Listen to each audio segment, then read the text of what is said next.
Previously, Tanakona had the Great Forest Republic, a great island built with ideas and machineries from the east, powered by nothing but wood chips and hopes and dreams, fed on the finest potato and veg the Republic could grow. But a mistake was made. A critical mistake was made. He gave them a taste of corn. And then, when Update 2 came, a new island was born. Welcome to Tanakona's new island. Now, this island is a little bit different. It specializes in just a touch of sushi, also with a touch of grandeur, let's go with. So first off, we need to talk about the actual island choice. It is the Armageddon map. In case you haven't seen this particular map, I've been playing it over on, here on YouTube as a live stream every single weekend. And he chose to build the rocket platform in a sort of unique place, a unique situation. This is, well, in the middle of the giant crater in the middle. Yeah, and he's done his absolute best to make the circular launch area very circular. Also has rockets on auto launch because he would have nothing less. Also added a nice note for us here. A level 32 rock mine took 2,500 years to mine 26 million rock required to make this little island because it's 145 tiles tall. Yeah, the inside of this crater is massive and deep. And I'm not surprised it took him that long to, fill it in, at least make a little island. I do love the little island. I also love that that occasionally mistakes happen. Here, camera, come down. Because, yeah, he found some magnetite in the wall and led to a small problem with the truck. It's fine. I'm sure he'll be okay in the future. But let's have a look at the island. So the island has a couple of decorations, but I want to start over here because, well, his previous island was powered by nothing but wood. His new island is very similar, except it's no longer powered by wood.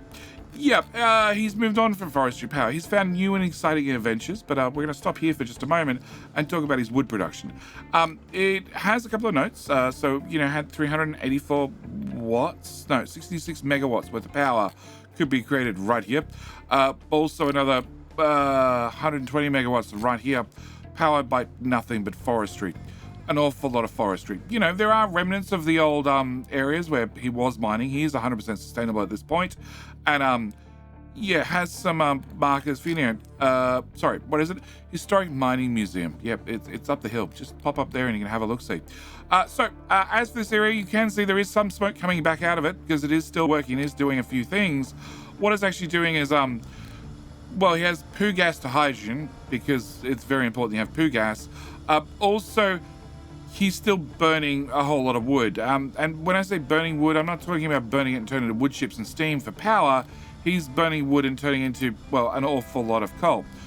I don't think it's mainly for the coal. It's an awful lot of exhaust. An awful lot of exhaust goes with an awful lot of exhaust scrubbers, which provides one of the island's main ingredients it needs, which is an awful lot of CO2.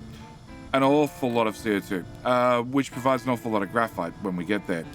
Yeah, it also, vents if there's ever too much, and I'm willing to bet if we turn that off, there has been too much occasionally, just a little bit, But this is our first stop in this great island of, a little bit of coal and a whole lot of sulfur and an awful lot of CO2, where we come to our main production area. And now he's been nice enough to, not only pave the world, but also put down some markers for me, because normally he knows that I stop and look at contracts. We have a quick stop here and we go, okay, so we got sulfur for sludge, that's interesting, and we got construction parts for limestone, because there's no other choice, lab equipment for copper, so on and so forth. You might know there's no coal trade here. He's not importing coal, because, this is the most logical choice. Instead, he has wood chips, an awful lot of wood chips for an awful lot of coal. But yes, he has slag to lemonade right here. Sour water, lemonade. I can see that jump. We have yellow parts to iron, which is vehicle parts. We have, yellow science to copper, which is an odd choice, but okay. We have solid to quartz. We have charcoal to quartz. So 2 different trades for quartz, because you do go through a lot of quartz end game. So I can sort of understand that. There's the infamous rock mine, which I had no idea went to level 32. That's 800 per month. That is a massive amount. Okay. We have yellow construction to limestone, because there's no really other choice. And we have service for gold. And across here we have sulfur to sludge. Yeah, because obviously it's producing too much sulfur. But if we go back to the start and we have a look-see, so we have a fertilizer 2, and I don't know. I'm pretty sure that is all the fertilizer on the whole island, which is not a lot in my books. I tend to make an awful lot more fertilizer than that. But he has lemonade import, which obviously gets stripped out for the sour water. He has what I love here. This is a factory plus trash steam recycling, which, you know, I was excited to see. You know, very good that you're not wasting things. So he has well, low pressure steam from all the arc furnaces popping down here, also meeting up with all the exhaust scrubbers, and well, being shoved into a couple of low pressure turbines, along with the high pressure turbine from, well, the 2 incinerator plants that are getting rid of the trash. Their steam also joins into here and, you know, becomes low pressure steam and runs to here, runs to a spinning wheel for the sake of a spinning wheel, and runs to a generator that's power priority number 1. So that makes the 18 megawatts worth of mechanical power that's going to be made here is definitely used up. And then the outputs now, of course, depleted steam, which you then recover into water, except he vents it. He vents it. He also has an overflow for the low pressure steam. He's just venting it, and now I feel bad. I got excited, and now I feel bad. He has put in a bus, and I do like the concept of a bus. I just don't know if a bus does work. So he sent me some rules. His rules for this particular playthrough. A bus had to be, well, 2 tiles, then a 2-tile gap, then, well, 2 more tiles, then a 2-tile gap. Also, never use the bottom tile. So the ground tile never used. That way you can take things off and under with great ease. And again, I like the idea as a concept, but I don't know how it works. We're going to look more into the bus in just a minute. But first off, of course, we're going to look at the bling. It's very important you have bling. And of course, that's our gold. Over here, we have booze to synthetics. That's very important. That, well, I actually prefer drinking the booze, but I guess it's important. We have concrete and filter medium, which is the oddest build I've ever seen. We still have rock coming in, obviously, because it's used for these materials. I have no idea what some of these belts are doing, but they're doing things. Over here we have circuits where I want to stop and look at the bus, because he has well, copper coming off, because copper's obviously used in a whole lot of circuits. So he's making a whole lot of circuits, making a whole lot of electronics 1, which then pass through a balancer priority out onto the bus, and then, well, when they get to the next point, being right here, they priority out into maintenance first to make sure maintenance gets, well, it's electronics. It sounds reasonable to me. Also, electronics, well, pass through this balancer first, where they're prioritized into, well, electronics 2. Probably because you want to make sure electronics 2 gets electronics 1, so you don't run out of maintenance 2. And then, well, the electronics 2 get prioritized in electronics 3, so you don't run out of electronics 3, so you make sure that your maintenance 3 never fails. But the electronics 2 go onto the bus, and then here we can see the perfect example where, because he set it up with a 2-tile for the belts and then a 2-tile gap in between, you could put a balancer on the bus very easily and not block anything. Well, potentially maybe make it a little bit squeezy if you're doing something right next door, but generally don't block anything. And he also said he hasn't used a single lift here in this game because he just doesn't see the point in them. Very, very early, he has the same argument I did, that they're a little bit expensive on power. They're cheaper now, but so then we have medical. Medical's over here. We're coming back to that problem. We have the grand poop processors. Very important to have your poop processed. We have poop off the belt, which comes from, well, the town. We have our poop import, which is just as important, I think. And then, of course, we have an awful lot of sludge and an awful lot of fuel gas and an awful lot of compost. Also, all the biomass gets turned to compost as well. All the compost gets turned into organic fertilizer, which I'm willing to bet goes and finds a farm eventually. But we're going to get there in a minute because there's a couple other things I want to look at. Namely smelting. Smelting I found to be... smelting and also, of course, graphite. Let's go with graphite first, because I'm pretty sure he did something in smelting just to spite me. All right, so we have our big pipe that came from our, well, wood processor, and it comes in here and is, well, prioritized out into a couple of balances to then be prioritized out and separated out to make sure we have all the graphite from all the CO2. He does have a couple of machines in here as backup that are also doing, well, the secondary recipe that uses the coal, but he has a very, very full belt of graphite and is actually venting an awful lot of CO2, like an awful lot of CO2. I don't even think he needs these backup recipes anymore. In fact, I don't know why this one, oh, because it's full of steam. That would probably be why. Somebody did a wrong pipe at some stage. Yeah, here, fixed. Cool. So now you're on the right recipe. Yep, and I don't know how you can't be running flat out either. Like, the stuff's being vented. I think this is just to set them in the right order situation. Although, this recipe is always designed to run first. Like, always designed to run first. Because it outputs under the belt better. It was something that devs changed during one update. Also, you're meant to produce ammonia? Yeah, I don't think you're meant to produce ammonia. Okay. All right. So then we have smelting. Now, smelting we have, well, iron smelting into steel smelting with a couple of molten channels down here to do iron. And like I said, I'm pretty sure he's done this to spite me because I have said many, many times publicly that balance is useless. Molten balance is useless. There is no need to balance your molten. Except he might have found a case. Possibly. I don't think so, but maybe. Because, well, he has 2 lanes of molten metal. And that's partially because the fairly throughput limited at 120, but also they're in a giant loop. So if I pause, I don't think it's going to matter because it's so backed up. If I pause you guys, maybe that'll show it. Yeah, a little bit. But we have these 2 lanes. Well, the lane closest to us is flowing to the left, and the lane furthest away is flowing to the right. Which is weird. I'm pretty sure you could have done this with connectors. Just saying, but he's gone with balancers instead. I have no idea which is worse computingly. Yep, computationally. But he's chose to go with molten balancers. Bringing the iron all the way out here on a molten rather than converting it into iron at first is a unique choice. I'll give him that much.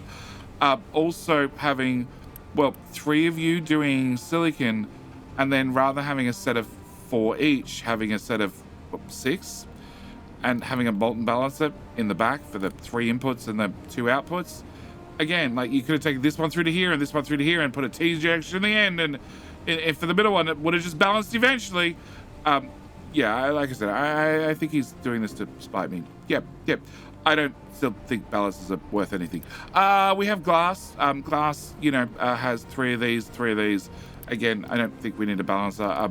You're using 48, so it's 48, 150. Like, you do need 3 lanes, but all we've done with the balances is, merged them together, sort of.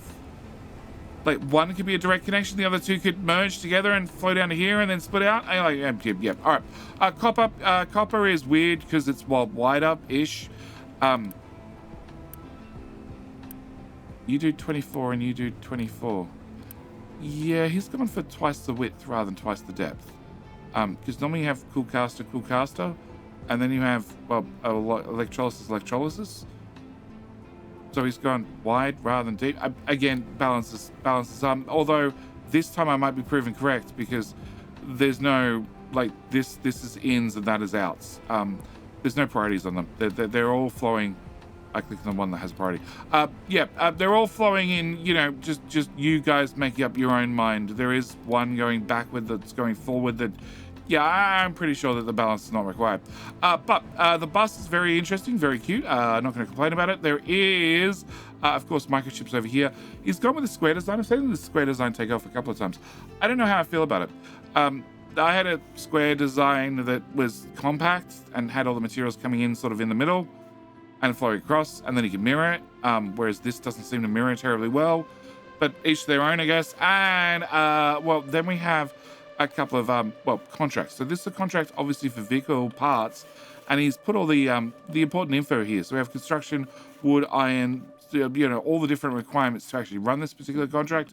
Over here we have obviously our science parts. We have our construction parts, we have our servers, we have our solar cells. I was going to say panels, but they're cells. And so they're all produced down here, and they go onto a belt that will maybe cover shortly. Yes, and then we have other things like this. And then this I do want to stop and talk about because this is truly unique. What really sets his island away from others is one of the things that he does. So this is our good old household appliances. Household appliances are well fed from 2 machines that make 48 each onto a 60 belt into a balancer. Now the balancer has a priority in. That is, if any trucks happen to find some household appliances around the place, they can drop them off. Also, well, they make sure they're fed back into the system so they're burnt up rather than just hanging around a box and filling up a box eventually. And that means he has exactly 60 at this belt, no more, no less. And then they hit this thing. Now, this is a priority out onto a very, very fast, very short belt that's essentially just stacking them up. Because when you have belts at tier 1, tier 2, tier 3, what happens is the items are stacked either 1 high, 2 high, or 3 high. So as you can see, these boxes are 1 high, our rocking chairs are 2 high, and then, well, on our exit, they are 3 high. So what this is doing is just ensuring that things are pre-stacked before they leave, which is a great idea. I really like this. Belts may sometimes restack things, but more often they don't. So there's lots of times where you might have a 450 belt, but because you're feeding it so slowly, it doesn't have a chance to pre-stack things before they're put on the belt. So you end up with a situation where you could have more throughput if you went and stacked everything beforehand, but you didn't. But then we have the monstrosity beside it. Now the monstrosity beside it, I think I've worked out. I think I understand what he's doing. But so we have a box now. A split up. The splitter is taking in anything that comes back from the system, because there is a back from the system, also a truck drop off, and it has a priority in, as does 2 other belts, and this also has a priority out with a not priority out. So in theory, this belt's 200, and this is 60 belt, and this is 60 belt. The fact that this is not moving at full speed and fully stacked means I'm going to assume it's 200. So therefore, this is a 60 belt, and this should be a 60 belt. So then one of the 60s comes in here, and this has in 4 strictly even outputs. So we're taking a 60 belt in, and we're having it go out, out, and out, which means we're taking 60 and we're dividing it by 3 to give us 20, 20, and 20. This 20 goes back in there, we don't have to worry about. This 20 goes up to there, which means our 60 belt suddenly became an 80 belt, and this 20 goes over to here. This 20 has a even outputs as well, and it's split into 4 different sections. So if that's 20 to there, then that should be 5, 10, 15, 20.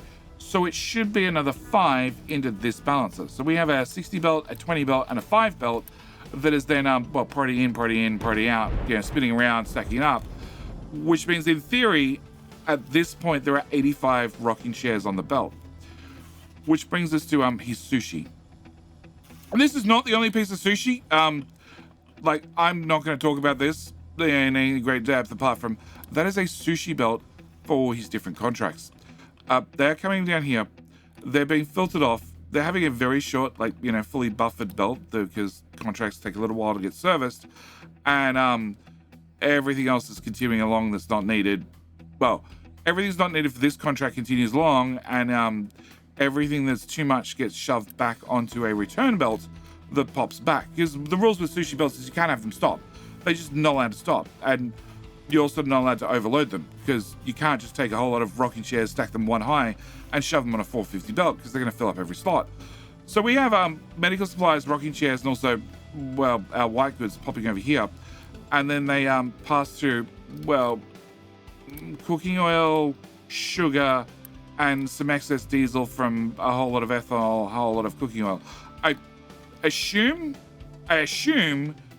that this is an overflow, because I have an overflow on my particular food setup. I use sushi belts all the time in my food belts, and they're all designed so the belts never stop. There's no end spot for any item. It's either consumed into the food products or it's disposed of.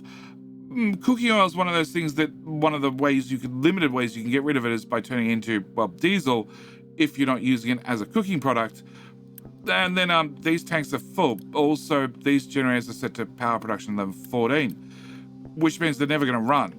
So I don't know if these are backup power or excess cooking oil goes to somewhere, or whether this is a problem about to happen. I have no idea. But over here we have sugar. We have sugar that goes into a sugar bucket, which then outputs, onto a belt that's going over there to do, probably going to go with a whole lot of ethanol. And also goes into here, which I'm not sure what this is doing, but it's definitely interesting to sit here and watch. That much I'll give it. It is putting stuff on the belt, which is heading, well, towards manufacturing.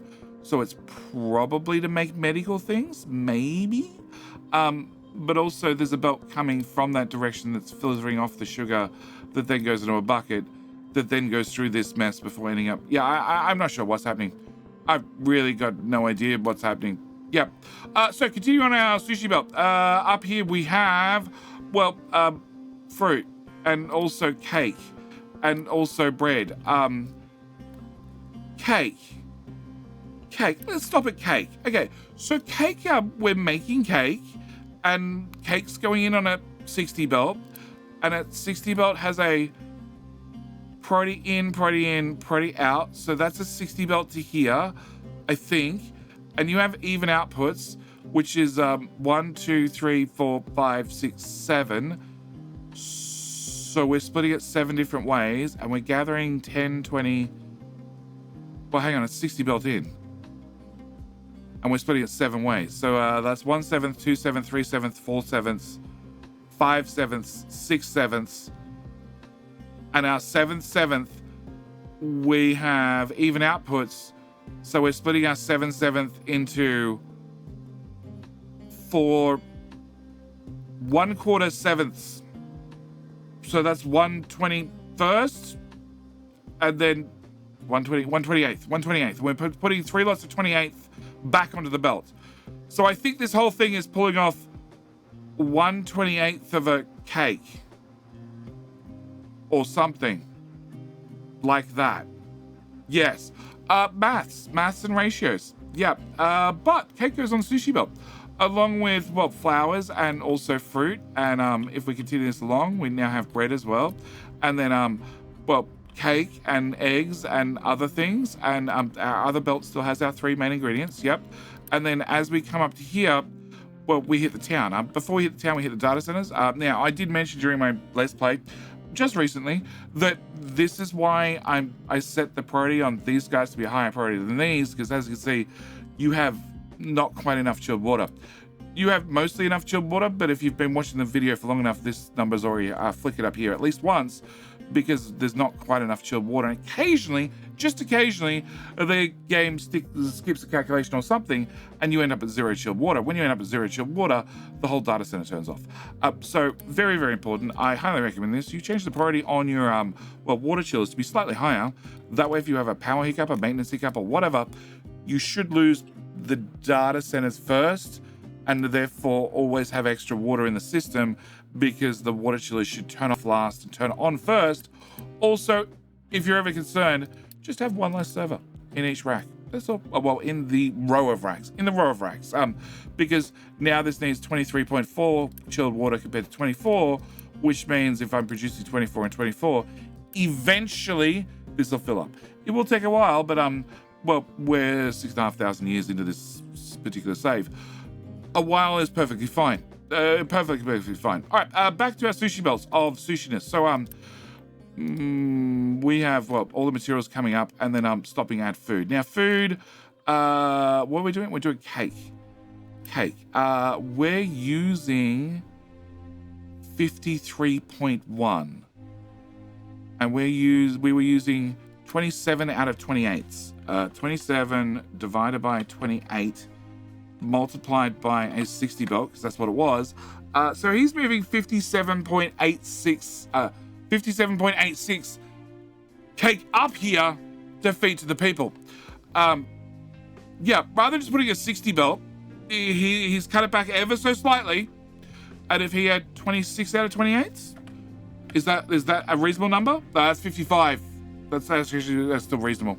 He'd probably be all right at 26 if he just trimmed off just a little bit more cake and made the maths even more complicated.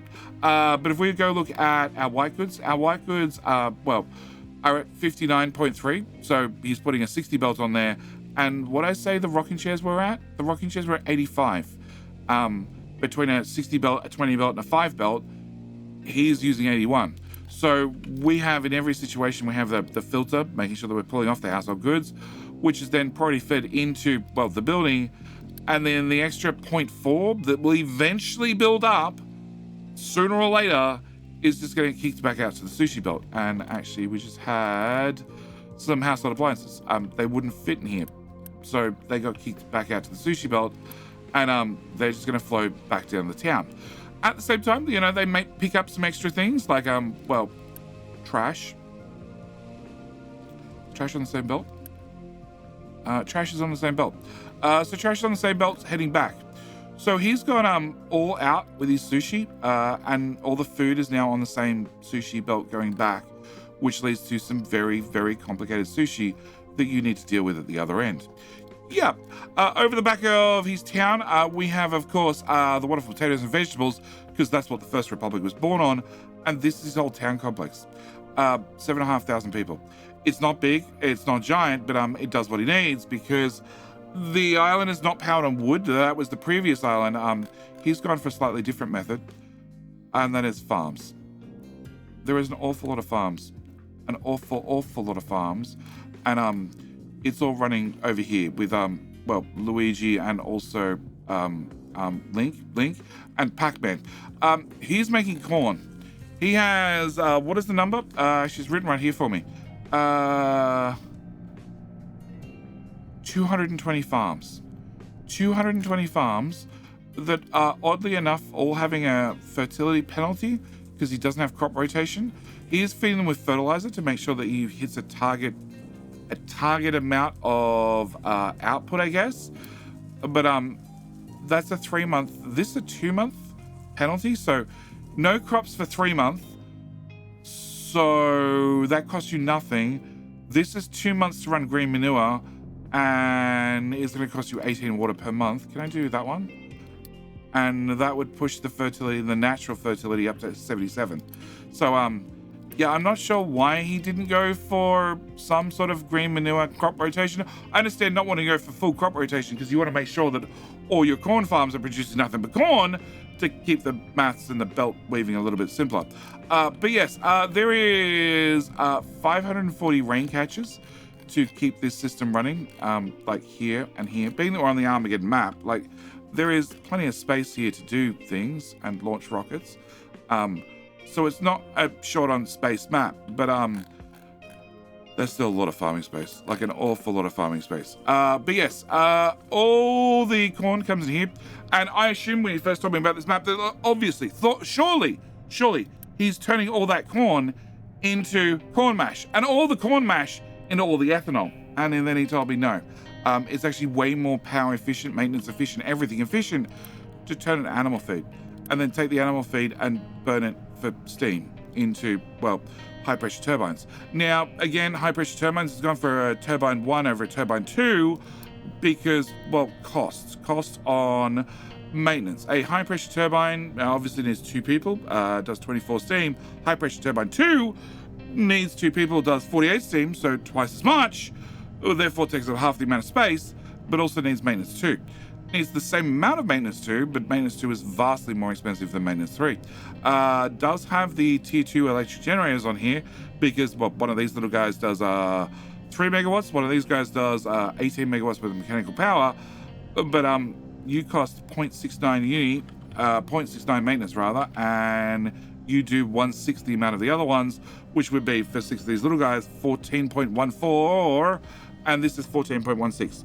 So it is always more cost economical to upgrade to the large power generators sooner rather than later, because they don't even cost you more in maintenance. But yes, a whole lot of animal feed with a whole lot of well, priority out, and then feed it across if you have to then make sure everything runs, to have a return belt in case there's no more go that way, to have it come back and start the whole loop all over again, which is not a priority in. I'm surprised. Yeah, so this is 240 megawatts boiler cap, 270 megawatts power cap. So he has a couple of extra generators on a bunch of flywheels, so he can pre-charge the flywheels should he need to run the generators, should he need to go over the peak. And it's doing corn. Can we do corn? 14,000 corn per year. Yeah. At 240 megawatts. Yeah. It needs 3,000 people. It also needs a crap ton of water, also a whole lot of maintenance and a whole lot of water catches. This is impressive. But it's also impressive the amount of steam that needs to go back into making new water to make sure all the farms are fed. Also the steam to make sure that, well, you have water to run the boilers. Yeah, they also require an awful lot of water. Sure, he is going to recover some of that, hopefully. Awful lot of it by using depleted steam into these guys. But yeah, this is how he's choosing to generate power. Yeah, he did dig his way up here and did tapped in the water. Yep, I would have tapped in the water too. Yep. And well, we've skipped over one very important thing. Now if I pop back to here, the very important thing I skipped was, well, more artwork, but it was these guys. Because we've covered Sushi. He's got sushi belts. He's got sushi belts down pat. But every sushi belt we've looked at has a loop. So they have no way of backing up. As long as you don't put too much stuff on them, they'll be perfectly fine. Except for our two rocket assemblies. Both the SpaceX and the Blue Origin, they're doing well, and they're fed by a sushi belt that doesn't have a loop back. Which means you need to get those ratios perfectly spot on. So this is one where I actually want to break down the maths really quickly. He has been nice enough to rocket it right out for us, or for himself, probably a mix of both. But he has, well, priority out, make sure steel goes this way. Okay, once the steel goes that way, it is technically a 200 belt, but he's splitting it into two, and then splitting that into, well, two to give you a guaranteed 3 times input. I'm going to call that 3 times input just 100. It's technically a 200 belt, but that's it doesn't matter in the slightest. We're going to call it 100. So he has, well, steel coming in at 100 each tile, each unit, and also has, well, electronics 2 and also electronics 3 rather, and also around the back is gold, which is also traveling in the same balancer. So at this point he has 300 steel, 300 red circuits, and 300 steel, 100 red circuits, and 100 gold. And then he's pulling the electronic circuits out, the red chips, and he's dividing them by 2 because he's putting them into a flat balance that has a 4 strict even outputs. So half of them are output, half of them going that way, and half of them going this way. So at this point he's gone from 100 down to, well, 50, and then he's taking that 50 and then putting it here, and this has even outputs as well, and he split it into 5 different points. So that is 10, 20, 30, well, 10, 20, 30, 40, 50. And as you can see, 10, 20, 30, and 40 all joined back together in a single connector. And the other 10 gets fired back and sent back into the system, where it comes back up here and rejoins the system sooner or later. So now he has 40 of them. And then he needs to have twice that amount. He needs to have 80, because to launch a single rocket, you need to have the set ingredients being, well, 300, 80, and 30. So he has, where are we? He has, at this point, 40 of them right here. So then he comes down to the next point where he has a, well, in 4 strictly even inputs, which means when this belt gets 40, this belt has to also get 40 and shove it out this way into this connector. So he now has a guarantee to have 80. Which so far I'm impressed. I'm impressed that lots of people have said you should really have circuit conditions inside cabinet industry. It'd be cool to set up this and that and stuff with circuit conditions and do this and do that. And I'm like, nope, I don't want circuit conditions. I don't want to make the game more complicated. It's complicated enough. But the fact that you can go through and potentially do a 1-to-7 output with ratios with a simple balancer means there are a lot of possible combinations, and I think this map shows it the best, of things you could do, because we still have 100 gold at this point. So gold is split in half by pulling out and setting even outputs. 50% goes that way, 50% goes that way, which brings them down to 50. And then at this point we have, again, strict even outputs. So this is 50. We've got 10, 20, 30, 40, 50. The 40 and the 50 just go back to the start, where they pop back onto the system again. So at this point he has 300 steel, 80 red circuits, and 30 gold in the correct ratios. They might not be the exact right numbers, but they're definitely in the correct ratio, and that's all that matters, because after the belt travels all the way up here, all the way in here, still is a sushi belt of just junk. Like, just rubbish. I'd look at this and I would be Yes, yes. Be very concerned if this was heading to my rocket silo, where all he does is he has a flat sorter, 2 of them, which obviously filter out those 2 items, and then shoves it in a connector, which is guaranteed to do a 50-50 split, and sends them on their way. So for every... the 1 unit high. Okay. So every single time red circuits come through, like, they're split 50-50. One goes that way, one goes that way, one goes that way, one goes that way. Where's my gold? My gold's up here. Come on, gold. And you just slide along. The steel's not backing up. It's continuing to move. Everything's going fine. Gold pops out. One there, and they just head over to their rocket silos, which is just on a build forever scenario. Like, the steel doesn't back up. It's a 60 belt, but I have no idea how long a rocket takes to launch, to build rather. Obviously a 60 belt is plenty. In fact, it's not even a 60 belt. It's a 60 belt with way less on it. This one is, you're waiting for your pedestal to come back. So this is waiting for its testing rocket platform to wander all the way back, at which point it'll put a new rocket on it and set it off. Which means currently this one's technically backed up with steel, which means this one's now backed up with steel, but because everything's a ratio, it's just going to stop inputting. And then as soon as, well, that guy gets here in about 5 hours, because they're super fast, he also has to pass the treacherous magnetite, which might, drag him. He's already on the right-hand side of the road. Like, he should really veer to the left. After he gets down here, he can, pull into his little depot and get refilled with goodies and go off again. Also, I should mention that I button. Yeah, there's a couple of underground pipes.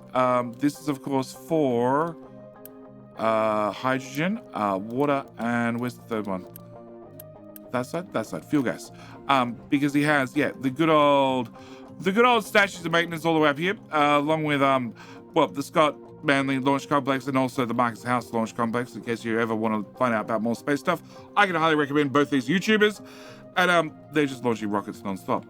But this has been his look at his little sushi mess, and I have to say, as far as the ratios, the thought, the effort put in, I am thoroughly impressed that, well, you could get away with this.